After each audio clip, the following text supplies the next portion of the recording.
नमस्कार दोस्तों, मैं हूं राजीव और आप देख रहे हैं झारखंड अपडेट। दोस्तों चलिए शुरू करते हैं आज का यह वीडियो सेशन। और आज की इस वीडियो सेशन में हम देखेंगे झारखंड करंट अफेयर्स को पूरे डिटेल के साथ। आज का पहला प्रश्न है, झारखंड के किस शहर में 2023 में G20 देशों की बैठक संपन्न होगी? जमशेदपुर, दुमका, चाईबासा अथवा रांची? इसका उत्तर है ऑप्शन डी, रांची।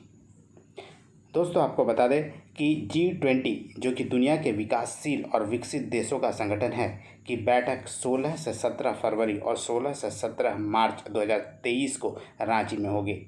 बैठक स्थल का चयन कर लिया गया है। रांची का कोल इंडिया कॉन्फ्रेंस हॉल इसकी बैठक स्थल होगी। यानी इसमें G20 देशों के करीब 540 प्रतिनिधि भाग लेंगे। वर्तमान में इंडोनेशिया में G20 की बैठक भी चल रही है। आपको बता दें कि भारत में दिसंबर 2022 से G20 की बैठक करीब 50 शहरों में होने वाली है, जिसमें रांची भी शामिल है। यह पहला मौका है जब झारखंड में इस तरह की बैठक होने जा रही है। इस बैठक में G20 देशों के भारत के अलावा चीन, Germany, France, Argentina, Australia, Brazil, Canada, Indonesia, Italy, Japan, Mexico, रूस, सऊदी अरब, दक्षिण अफ्रीका, दक्षिण कोरिया, तुर्की, यूनाइटेड किंगडम, संयुक्त राज्य अमेरिका के प्रतिनिधि भी शामिल होंगे। आज का दूसरा प्रश्न है, झारखंड के राज्य मंत्रिमंडल ने अन्य पिछड़ा वर्ग यानी OBC के आरक्षण को कितने प्रतिशत तक बढ़ाने को मंजूरी दी है? 17%, 20%, 27% अथवा 30%? इसका उत्तर है ऑप्शन सी यानी 27%।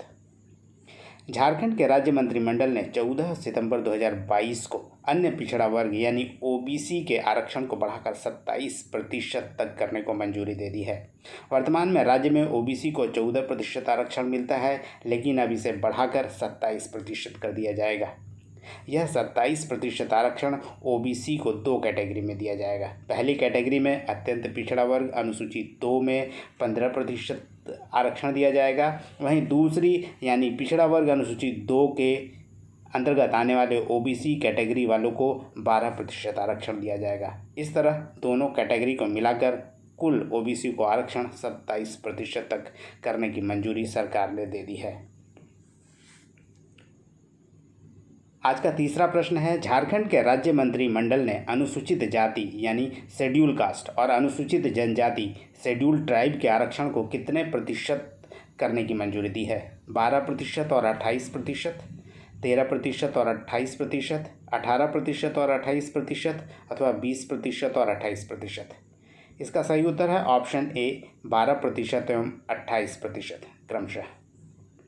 आपको बता दें कि अनुसूचित जाति यानी शेड्यूल ट्राइब को आरक्षण 10% से बढ़ाकर 12% करने की मंजूरी दी गई है। वहीं अनुसूचित जनजाति यानी शेड्यूल ट्राइब के आरक्षण को 26% से बढ़ाकर 28% करने की मंजूरी दी गई है।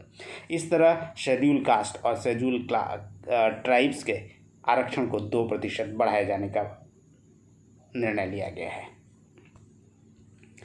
आइए आगे बढ़ते हैं और देखते हैं आज के नेक्स्ट प्रश्न को। झारखंड के राज्य मंत्रिमंडल ने अनुसूचित जाति, अनुसूचित जनजाति, पिछड़ा वर्ग, अन्य पिछड़ा वर्ग और आर्थिक रूप से कमजोर वर्गों के लिए आरक्षण को कितने प्रतिशत तक बढ़ाने की मंजूरी दी है? 50%, 55%, 60% अथवा 77%? इसका सही उत्तर है ऑप्शन डी यानी 77%। मंत्रिमंडल ने अनुसूचित जाति, अनुसूचित जनजाति, पिछड़ा वर्ग, अन्य पिछड़ा वर्ग और आर्थिक रूप से कमजोर वर्गों के लिए 77% आरक्षण देने की मंजूरी दी है। मंत्रिमंडल ने इसके लिए झारखंड पदों और सेवाओं में रिक्तियों के आरक्षण अधिनियम 2001 में संशोधन के लिए आरक्षण विधेयक को भी मंजूरी दे दी है। आपको बता दें कि राज्य में कुल 77% आरक्षण होगा। इसमें अनुसूचित जनजाति का आरक्षण होगा, अनुसूचित जाति का आरक्षण होगा 12%, अनुसूचित जनजाति का 28%।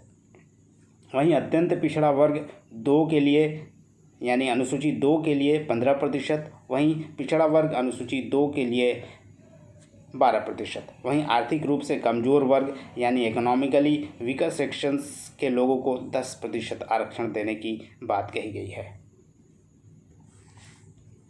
आइए अब देख लेते हैं आज के नेक्स्ट प्रश्न को। झारखंड के राज्य मंत्रिमंडल ने राज्य की स्थानीयता और निवासी की परिभाषा और पहचान के लिए किस वर्ष के खतियान यानी भूमि रिकॉर्ड लैंड रिकॉर्ड को आधार बनाने के प्रस्ताव को मंजूरी दी है? ऑप्शन ए वर्ष 1930, ऑप्शन बी वर्ष 1931, ऑप्शन सी वर्ष 1932 अथवा ऑप्शन डी वर्ष 1934। इसका सही उत्तर है ऑप्शन सी यानी 1932। आपको बता दें कि झारखंड के राज्य मंत्रिमंडल ने स्थानीयता और निवासी की परिभाषा और पहचान के लिए वर्ष 1932 के भूमि रिकॉर्ड खतियान यानी लैंड रिकॉर्ड का उपयोग करने के प्रस्ताव को मंजूरी दे दी है। इसके अलावा वह लोग जिनके पूर्वज का नाम 1932 तथा पूर्व के सर्वे खतियान में दर्ज है वे भी राज्य के निवासी माने जाएंगे। इसके अलावा आपको बता दें कि खतियान है क्या। दोस्तों आपको बता दें कि खतियान एक ऐसा दस्तावेज है जिसमें ज़मीन से संबंधित एक व्यक्ति की सभी इन्फॉर्मेशन को एक खतियान में रखा जाता है और इसे खतियान को कभी कभी खतियान को खतौनी भी कहा जाता है। वर्ष 1932 के खतियान की क्या वैल्यू है इसे भी जान लेते हैं। वर्ष 1932 के खतियान का आधार बनाने का अर्थ है कि इस वर्ष जिन लोगों का नाम खतियान में था वही लोग और उनके वंशज ही झारखंड में अब स्थानीय कहलाएंगे। वहीं दोस्तों चूँकि झारखंड की बात हो रही है, झारखंड की राजधानी रांची और राज्यपाल रमेश बैस और सीएम हेमंत सोरेन है, जिसका पता तो आपको होगा ही। धन्यवाद दोस्तों, फिर मिलते हैं अगले वीडियो में। तब तक जुड़े रहिए झारखंड अपडेट के साथ। धन्यवाद।